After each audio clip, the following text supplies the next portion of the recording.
오늘 함께 살펴보실 하나님의 말씀은 역대상 23장 1절에서 32절 말씀입니다. 역대상 23장 1절에서 32절 말씀 중 오늘은 23장 1절에서 6절 그리고 24절에서 32절을 함께 읽고 묵상하도록 하겠습니다. 제가 가진 성경으로는 구약 성경 644면입니다. 역대상 23장 1절 제가 먼저 읽어드리겠습니다. 다윗이 나이가 많아 늙음에 아들 솔로몬을 이스라엘 왕으로 삼고 이스라엘 모든 방백과 제사장과 레위 사람을 모았더라. 레위 사람은 30세 이상으로 계수하니 모든 남자의 수가 3만 8천 명인데 그 중에 2만 4천 명은 여호와의 성전의 일을 보살피는 자요 6천 명은 관원과 재판관이요 4천 명은 문지기요 4천 명은 그가 여호와께 찬송을 드리기 위하여 만든 악기로 찬송하는 자들이라. 다윗이 레위의 아들들을 게르손과 그앗과 무라리에 따라 각 반으로 나누었더라. 24절 읽겠습니다. 이는 다 레위 자손이니 그 조상의 가문을 따라 계수된 이름이 기록되고 여호와의 성전에서 섬기는 일을 하는 20세 이상 된 우두머리들이라. 다윗이 이르기를 이스라엘 하나님 여호와께서 평강을 그의 백성에게 주시고 예루살렘에 영원히 거하시나니 레위 사람이 다시는 성막과 그 가운데에서 쓰는 모든 기구를 맬 필요가 없다 한지라.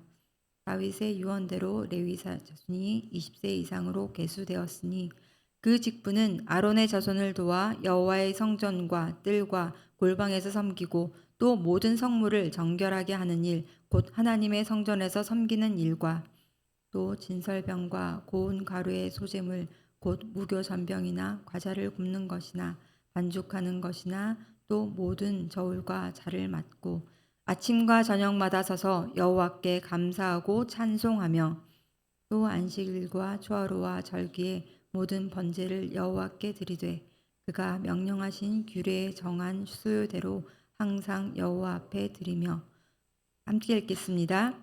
또 회막의 직무와 성소의 직무와 그들의 형제 아론 자손의 직무를 지켜 여호와의 성전에서 수종두는 것이더라. 아멘. 예, 계속해서 우리는 역대상을 묵상하고 있습니다. 그런데 내용을 들여다보기 이전에요. 이 책이 먼저 무슨 목적으로 쓰여졌는가를 다시 기억하면 좋겠습니다. 이 책이 하나님의 말씀이라면 이 책의 기록 목적은 곧 우리가 이 책을 읽는 목적이 되어야 하니까요.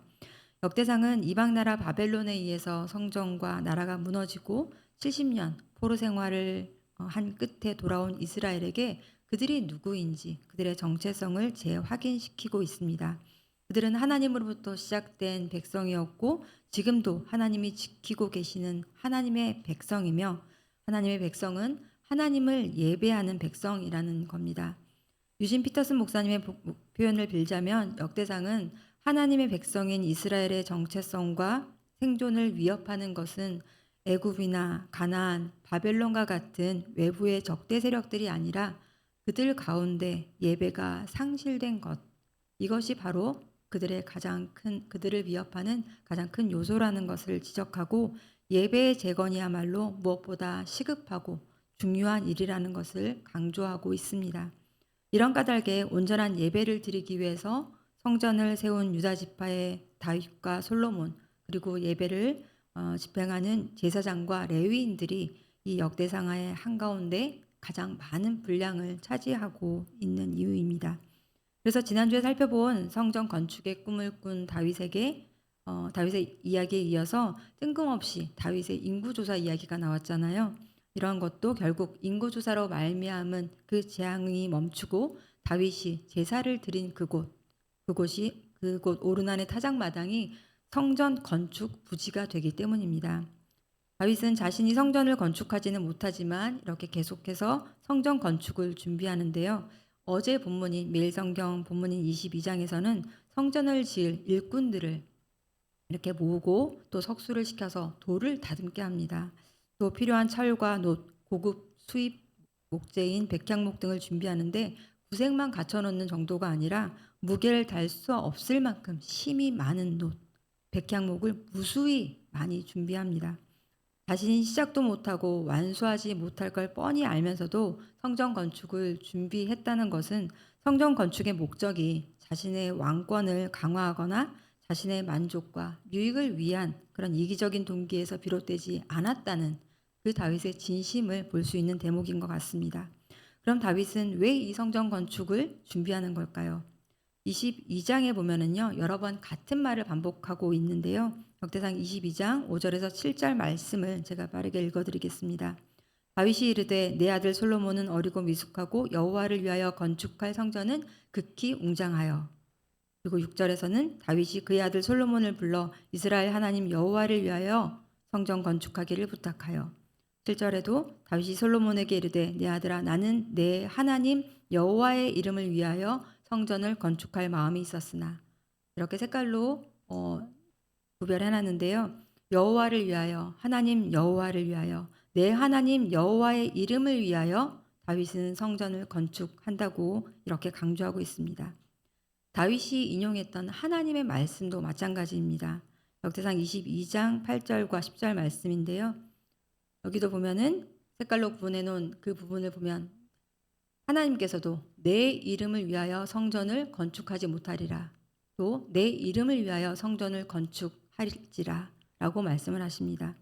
성전을 건축하지 못하는 것도 성전을 건축하는 것도 하나님의 이름을 위해서라는 겁니다. 이에 다윗은 하나님이 물리적으로 거하실 처소가 아니라 하나님의 어떠하심이 드러나는 성전을 짓고자 했고, 그래서 전쟁을 통해 나라를 건설한 자신이 아니라 자신의 아들 평화의 사람 솔로몬을 통해서 이 성전이 세워지는 것을 기뻐하고 기대했던 것 같습니다. 언뜻 생각하면 하나님의 성전이 평화의 때에 세워져야 한다는 것은 우리의 일반 상식과는 조금 이해가 상식으로는 조금 이해가 되지 않을 수도 있습니다. 전쟁과 문제가 많은 곳, 하나님이 꼭 필요하다고 생각되는 그곳에 하나님의 도움이 필요하고 그런 곳에 하나님의 성전이 필요할 것 같거든요. 하지만 성전은 해결해야 할 문제가 많은 우리를 위한 장소이기 이전에 하나님께서 그 백성과 함께 하시는 처소이며, 하나님의 임재 가운데 하나님께서 은혜를 베푸시고 그 백성을 통치하시는 곳, 하나님의 이름이 드러나야 하는 곳이기 때문에 하나님의 성전은 전쟁의 승리보다 전쟁이 없는 평화를 선포하는 곳이어야 했고, 평화의 사람 솔로몬을 통해서 성전이 세워지는 게 맞는 겁니다. 그리고 이어지는 오늘 읽은 23장, 그리고 내일 살펴볼 24장과 이어지는 25장, 그리고 26장에까지 이렇게 4장에 걸쳐서 레위인과 제사장을 편성하고 27장에 가서야 이제 군대와 정치 지도자들을 세웁니다. 이처럼 순서나 분량 면에서도 행정 개편이나 행정 개편보다 예배 정비를 우선하는 것은, 다시 말하자면 이 나라가 하나님을 왕으로 삼은 언약 백성의 나라라는 것을 강조하고 있습니다. 오늘 함께 읽은 23장은 오늘 제목처럼 레위인의 조직과 직무를 다루고 있는데요. 다윗은 레위인들을 계수한 뒤 성전 예배를 위해서 조직을 개편하고 직무별로 인원을 배치합니다. 레위인은 어떤 사람들이죠? 레위는 혈육으로는 야곱, 즉 이스라엘의 12아들 중 하나이지만 이스라엘의 12지파라고 지칭할 때는 레위인은 빠지지 않습니다. 이들은 하나님께서 영적 장자로 따로 구별해 놓으셨기 때문입니다. 하나님께 바쳐진 자들입니다. 그래서 가나안 정착 후에도 이들은 그 가나안 땅에 기업을 받지 않고 대신 성전 봉사와 제사장 직무의 사명을 받는데요. 레위인은 크게 제사장이 되는 아론의 자손과 또 제사장이 아닌 레위인으로 이렇게 구분이 되고, 흔히 레위인들이라고 얘기할 때는 레위인들은 성막에서 이런 다양한 역할들을 수행하도록 해왔습니다. 그런데 지금 다윗이 레위인의 조직 개편을 단행하는 것은 이제 건축할 성전이 이동식 성막이 아니기 때문입니다. 민수기 4장에서는 레위의 세 아들 고앗, 게르손, 무라리 자손들이 해야 할 직무들이 쭉 열거가 되는데요. 그중 중요한 임무 중 하나가 이동식으로 제작된 성막의 부품과 기구들을 이렇게 메어서 옮기는 일이었습니다. 민수기 4장의 일부 해당 부분만 색깔로 구분해서 살펴보면은요, 눈으로 확인해 보시면 될 것 같은데, 고앗 자손들이 멜 것, 그리고 게르손 자손들이 멜 것, 그리고 무라리 자손들이 멜 것을 이렇게 구분해 놓고 있습니다. 하지만 이제 예루살렘에 영구히 세워지는 성전의 기구들을 옮길 필요가 없었고 이 레위인들이 해야 할 일은 달라져야 했습니다. 역대상 23장 25절에서 26절 제가 읽어드리겠습니다. 다윗이 이르기를 이스라엘 하나님 여호와께서 평강을 그의 백성에게 주시고 예루살렘에 영원히 거하시나니 레위 사람이 다시는 성막과 그 가운데서 쓰는 모든 기구를 맬 필요가 없다 한지라. 이에 다윗은 앞으로 세워질 성전에서 레위인들이 새롭게 감당할 이 업무 분장을 하는 거죠. 하지만 우리 교회도 올해 예배 리뉴얼을 하고 피드백을 받고 있지만 막상 오랫동안 해오던 것을 바꾸는 일은 쉽지 않습니다.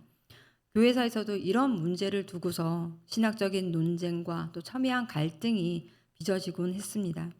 여기에는 새로운 환경과 또 변화된 시대에 맞는 조직 개편이라는 이런 실용적인 목적 이전에 분명한 기준이 또 필요해 보이는데요. 오늘 본문에서 그런 기준들을 발견할 수 있을 것 같습니다.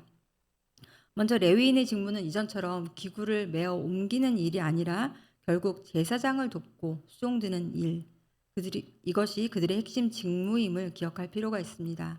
다시 말하면 성막과 성전이 제 기능을 할 수 있도록 돕고 지키는 일이었습니다. 28절과 32절 우리 함께 읽어보겠습니다. 28절 그 직분은 아론의 자손을 도와 여호와의 성전과 뜰과 골방에서 섬기고 또 모든 성물을 정결하게 하는 일, 곧 하나님의 성전에서 섬기는 일과 32절 또 회막의 직무와 성소의 직무와 그들의 형제 아론 자손의 직무를 지켜 여호와의 성전에서 수종드는 것이더라. 이제 32절에 보면 그들의 형제, 아론 자손 앞에 그들의 형제라고 부연 설명을 합니다. 아론의 자손은 곧 제사장이 되는 사람들이죠. 그런데 그들 앞에 그들의 형제, 아론의 자손이라고 했는데 대대로 제사장 가문이 되는 이 아론 자손과 다른 레위인들은 직급의 높고 낮음이 아니라 하나님의 일을 위해서 서로 존중하고 협력하는 관계라는 것을 이 형제라고 표현을 하고 있는 거죠. 그래서 메시지 성경은 32절을 이렇게 번역합니다. 이렇게 레위인은 거룩한 예배 사역에서 아론 자손과 동역하며 예배 장소와 시간과 순서 등 예배와 관련된 모든 책임을 맡았다. 동역하는 관계라는 거죠. 그런데 이런 직분에 대한 이런 이해들이 같이 우리가 세상적인 관점으로 보는 경우가 참 많은 것 같습니다. 최근에 세례를 받으신 성도님 한 분이 이제 집사는 어떻게 되는 거냐 하고 다른 분께 여쭤봤다고 합니다. 궁금해하신다는 얘기를 듣고 제가 어제 책을 한 권 선물해 드렸습니다. 제목이 직분을 알면 교회가 보인다. 함께 읽어보시면 좋을 것 같습니다. 그 책에서는 우리가 교회의 직분에 대해서 자주 오해하는 것 중 하나가 바로 이렇게 상하 서열 관계로 받아들이는 거라고 합니다. 교회의 직분은 승진의 개념이 아니고요. 역할의 차이라는 거죠. 예배를 예배답게 만들고 교회를 건강하게 세우기 위해 해야 할 그 역할을 분담하는 겁니다. 그런데 왜 실제로는 이렇게 협력이 안 되는 걸까요? 역대상 23장 6절 말씀입니다. 다윗이 레위의 아들들을 게르손과 그앗과 무라리에 따라 각 반으로 나누었더라. 다윗은 레위인들이 성막이 아닌 성전에서 해야 할 그 직무들, 구체적인 그 일의 내용은 바꾸었지만 레위의 세 아들들, 이 게르손과 그앗과 무라리에 따라서 그룹을 나눠서 이 직무를 맡깁니다. 그러니까 여전히 레위인들에게 이 일을 맡긴다는 거죠. 오늘 읽지 않았지만 오늘 해당 본문 중에는 그앗 자손 중 아론 자손들에게선 아론 자손 즉 역시 성막에서 하던 대로 제사장으로 그대로 구별이 됩니다. 새 시대 새로운 사람들을 등용할 수도 있고요. 혹은 성전의 규모와 또 업무량을 고려해서 업무에 유능한 자를 선발할 수도 있었을 것 같습니다. 그런데 하지만 다윗은 효율이 아니라 레위인들을 구별하고 부르신 하나님의 선택을 따릅니다. 새로운 시대에 새로운 환경에 적합한 예배 개편을 하다가 자칫 정작 예배를 받으셔야 할 하나님을 놓치는 안타까운 일들을 종종 보곤 하는데요.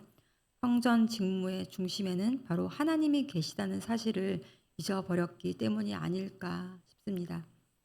우리를 어떤 사람은 사도로, 어떤 사람은 선지자로, 어떤 사람은 복음 전하는 자로, 또 목사와 교사로 부르신 그 하나님, 우리를 부르신 하나님을 기억할 때 우리가 보기에, 우리가 듣기에 좋은 예배, 우리가 편안한 예배를 만들어 달라 요구하는 것이 아니라 하나님이 기뻐하시는 예배가 무엇인지, 또 그런 예배를 위해서 내가 무엇을 할 수 있을까를 고민하고, 또 서로의 역할을 기이 여기고 존중하는 마음이 우리의 섬김 가운데 드러날 거라고 믿습니다.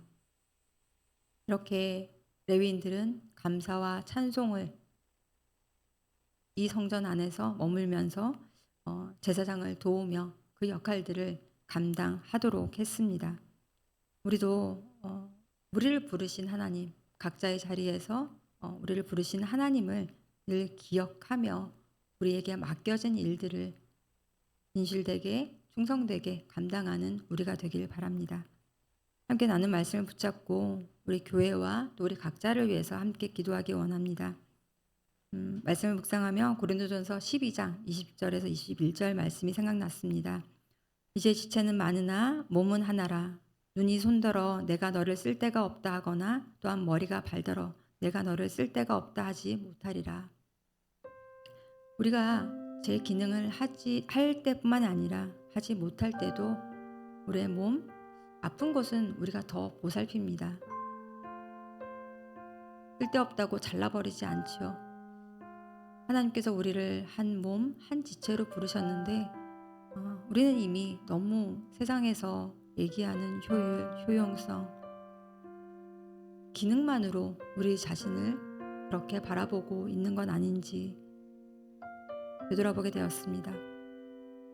우리를 교회로 부르신 분이 하나님이시며 각자에게 다양한 은사와 사명을 주시고 함께 몸된 교회를 세우게 하셨음을 우리가 하나님 앞에서 기억하기 원합니다. 각자가 자신에게 맡겨진 역할을 충실히 또 감당하고 있는지 먼저 스스로를 살피고 또 교회의 지체와 그 역할을 존중하며 그들의 부족한 부분이 보인다면 그들을 도와 하나님의 거룩한 교회를 함께 세워가는 우리가 되길 원합니다. 그런 더 사랑 교회가 되길 원합니다. 그럴 때 정말 하나님께서 기뻐하시고 우리 모두 함께 기뻐할 수 있을 거라 믿습니다. 우리 교회와 또 우리에게 맡겨진 역할들 우리 자신을 위해서 함께 기도하시겠습니다. 영광과 존귀를 받기에 합당하신 아버지 하나님 감사합니다. 주님, 우리에게 하나님의 거룩한 임재 가운데 이 땅을 살아가도록 하나님의 백성으로 삼고 우리를 자녀 삼아 우리를 만나 주시기 위해서 주님 성막을 허락하시고 또 성전을 짓게 하시고 주님 그곳에서 하나님께서 우리를 다스려 오셨습니다.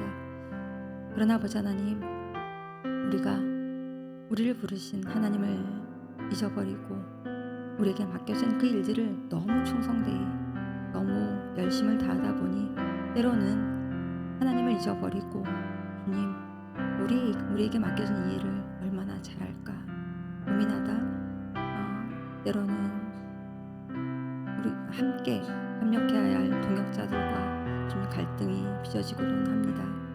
아버지 하나님, 멈추고 하나님을 바라보는 우리가 되길 원합니다. 정말 우리를 부르신 그 하나님의 권위와 또 하나님의 선한 뜻을 우리가 다시 한번 기억하고 주님, 우리의 눈으로 판단하고 우리가 보기에 좋은 것을 쫓아가던 우리의 마음을 말씀 앞에서 조정하고 주님, 우리를 부르신 주님 앞에서 우리가 정말 우리에게 맡겨진 일들을 최선을 다해서 하고 있는지 주님 먼저 돌아보고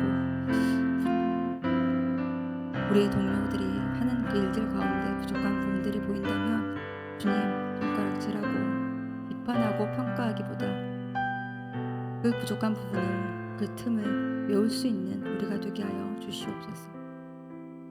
그렇게 하나님이 세우신 주님의 몸된 교회를 세워가는 사랑교회가 되게 하여 주시옵소서. 단순히 이전의 전통을 답습하거나 우리 눈에 좋아 보이는 것을 선택하는 것이 아니라 정말 이 예배가 예배답게 이 예배를 통해 하나님의 거룩한 임재가 주님 모두에게 경험될 수 있도록 주님 이 예배를 하나님이 기뻐하시는 그런 예배로 만들어갈 수 있도록 주님 우리의 마음을 다스려 주시옵소서.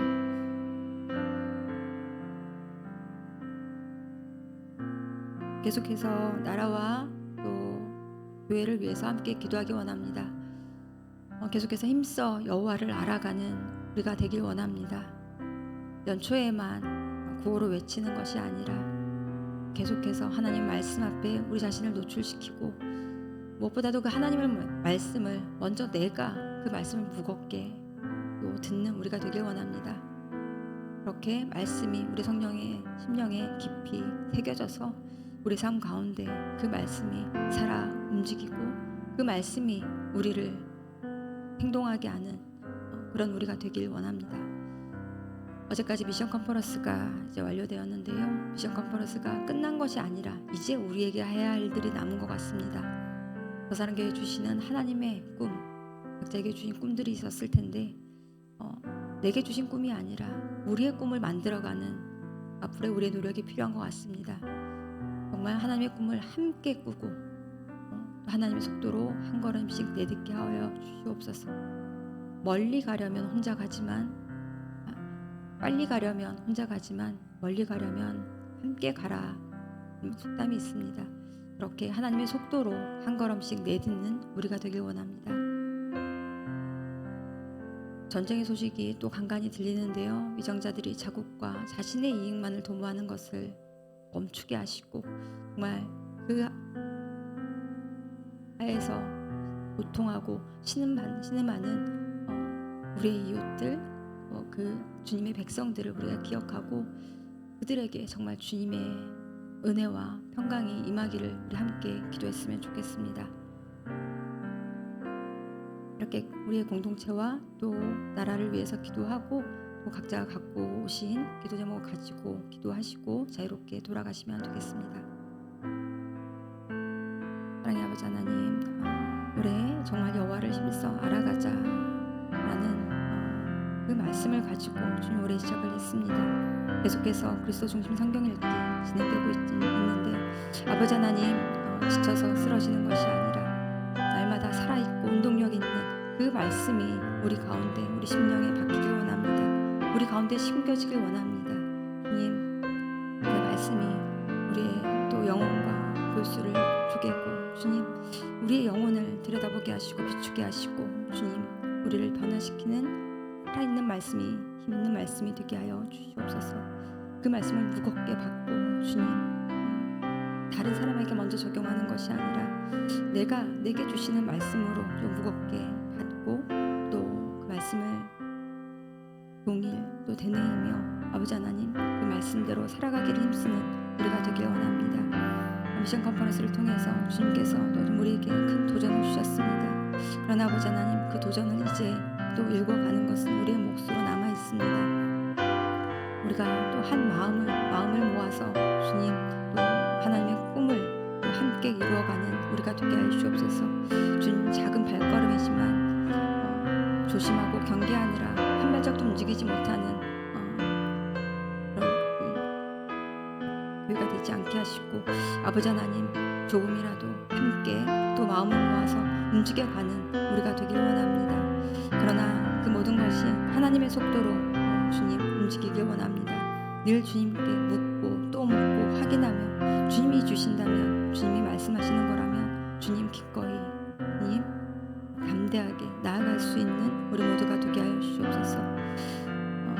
이스라엘과 주님 또 이란의 또 전쟁을 통해서 아버지 하나님 고통받는 많은 자들이 있습니다. 아버지 하나님 그들을 불쌍히 여기시고 그들의 고통과 신음소리를 외면하지 마시고 주님 그곳에 정말 주님이 개입하시고 주님께서 은혜와 평강을 허락하여 주시옵기를 간절히 기도합니다.